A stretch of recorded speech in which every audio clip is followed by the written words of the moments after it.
Good morning. It is a beautiful September day out, and I thought, why not talk about an herb that is both used in culinary and medicinal uses as well.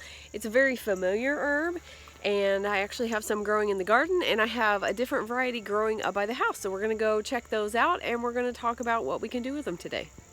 I'm Chrissy from Up the Windy Lane, and today we're going to talk about that herb called basil, and I have some right here in this bed with my tomato plants, so let's check it out.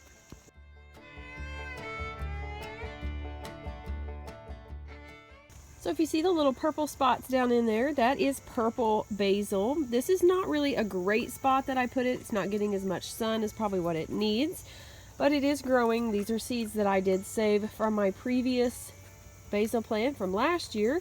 I was really hoping that I would get seeds from this, but I'm not sure that it started early enough to get those, so we will see. I'm really crossing my fingers though and hoping I get some.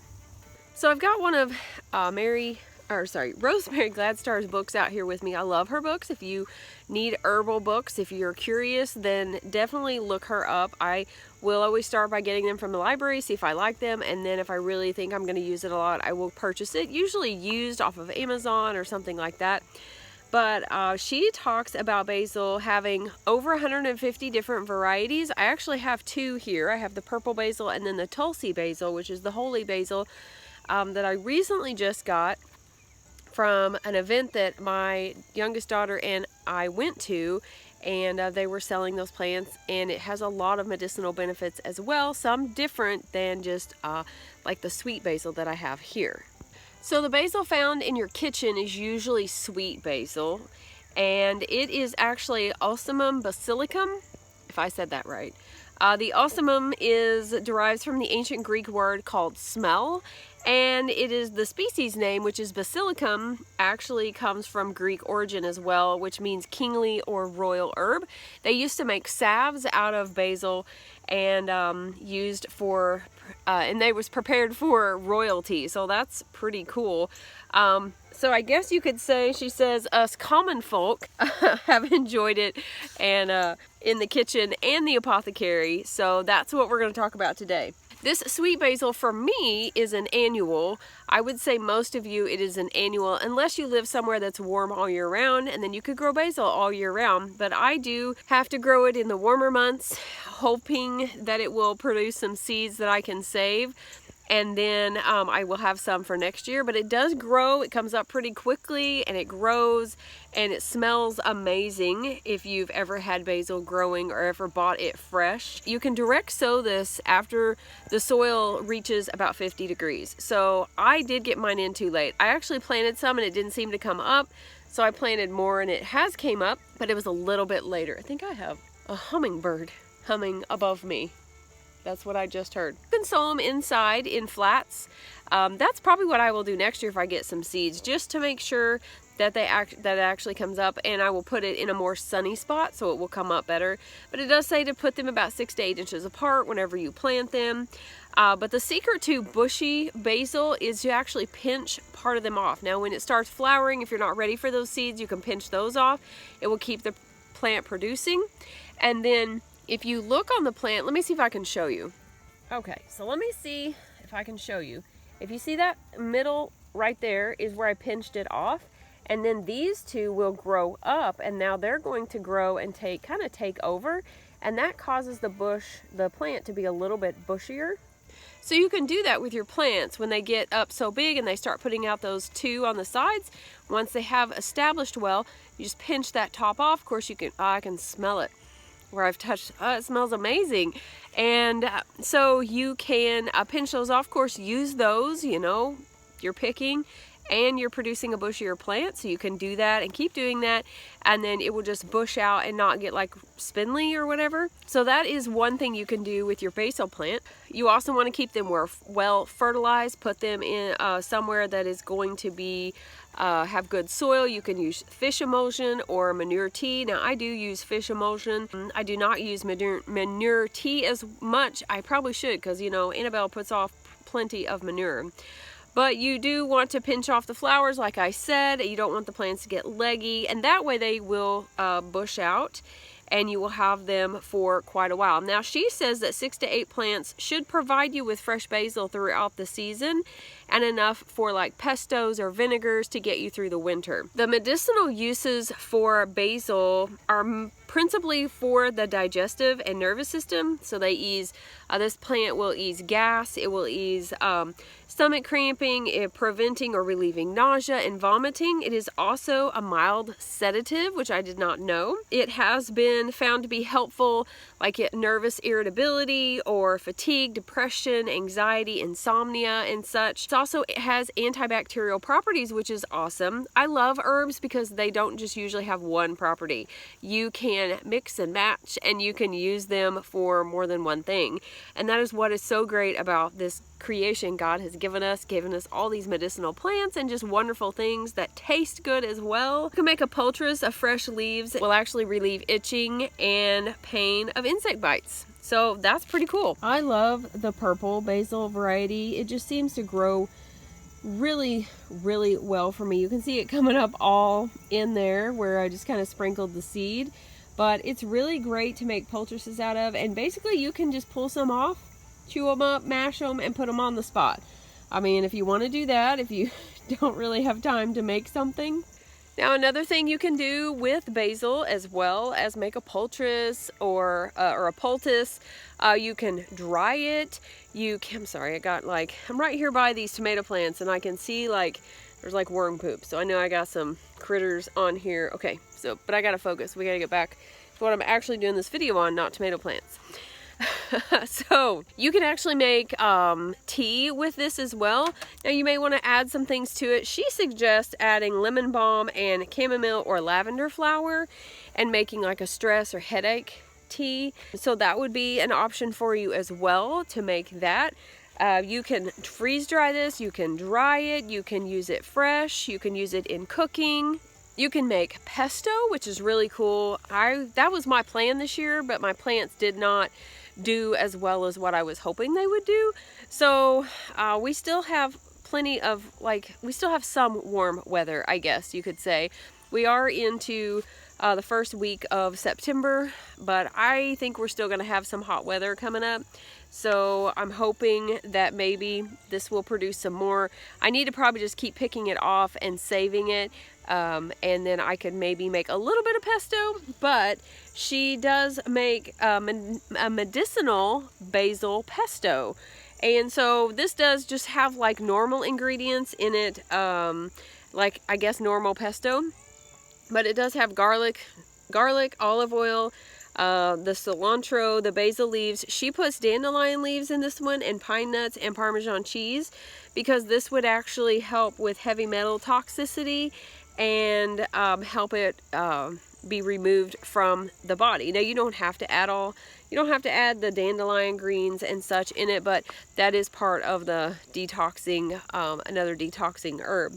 So you can make different variations with this, of course. If you get her books, you'll know that you can add, you can mix and match some different things. Now with this pesto, you could actually freeze it in like little ice cube trays, and then you could pull it out when you need it. It's good on crackers and pasta, in soups and such. So just really great to make. I haven't made a whole lot of pesto, but I would really like to kind of add that to the way that I preserve some of my herbs and such. All right, we're gonna leave the garden, the crazy jungle right now that I have to work on today.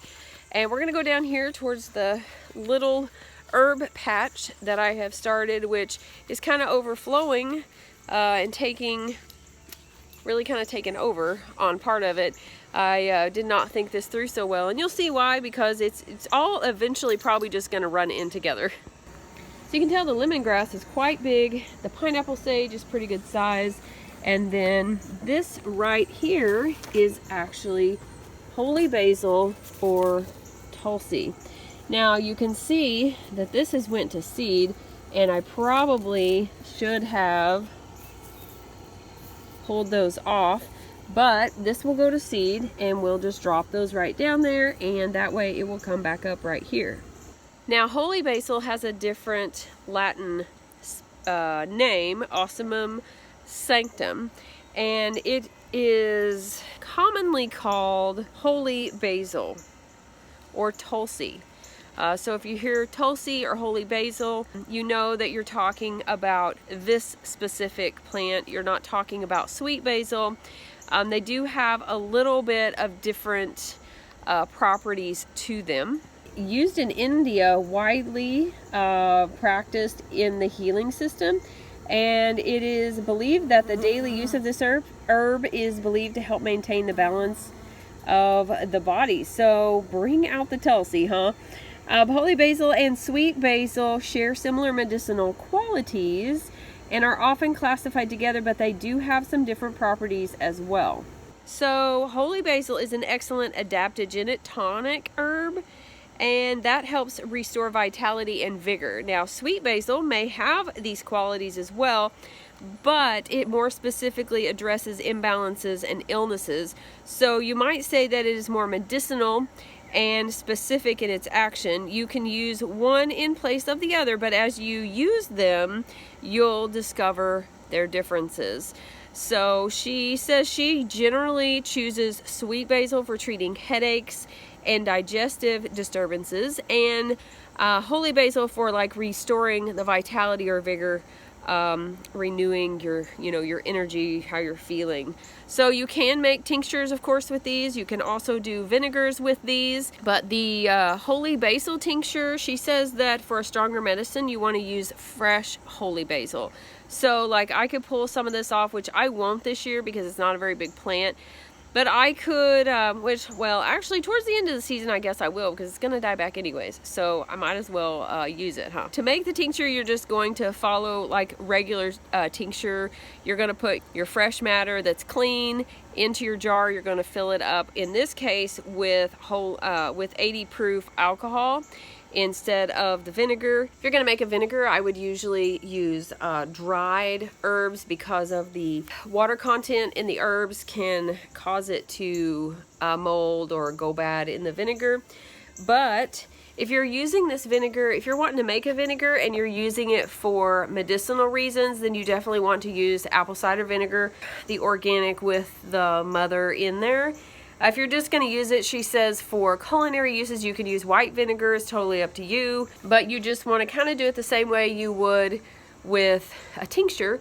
You want to make sure that, now she says she uses fresh leaves for her vinegar. So I guess you just want to kind of pay attention and make it in smaller batches is what I would personally do, unless you're going to use it a lot. But I would do smaller batches. Put the herbs in your jar, and then you're just going to cover that with your vinegar. The same way you would with the alcohol. You want to stir it around, you want to shake it up a little bit and kind of see where it's at, because you might have air, it might absorb, it might, especially if you're using dry. If you do use dry, you do want to come back and check that later, because some of that, I'm like getting distracted, there's like a bird over here. Some of that herb will absorb that oil, or it will absorb, the alcohol, and you want to check on that a little bit later and make sure you might need to add more, to your tincture or your vinegar to make sure that everything stays below the liquid. Of course, when you are done with any of these, you're going to strain it out, and then you are going to take, what does she say? For the tincture, you're going to take about 1/2 to 1 teaspoon a day. And it's just kind of a 2 to 3 times a day as a daily tonic, just for rejuvenating. It's that adaptogenic herb, so that's really good. For the vinegars, you can use those on salad. I mean, you could just drink it if you wanted to. If you're making a smoothie or a vegetable drink or juicing or whatever, you could add a little bit to that and kind of mix it up and give it a good little basil vinegar flavor if you would like. One of the things that was in this book, I've heard it before, and it is so true, about there's wisdom in the old adage of let food be your medicine and medicine your food.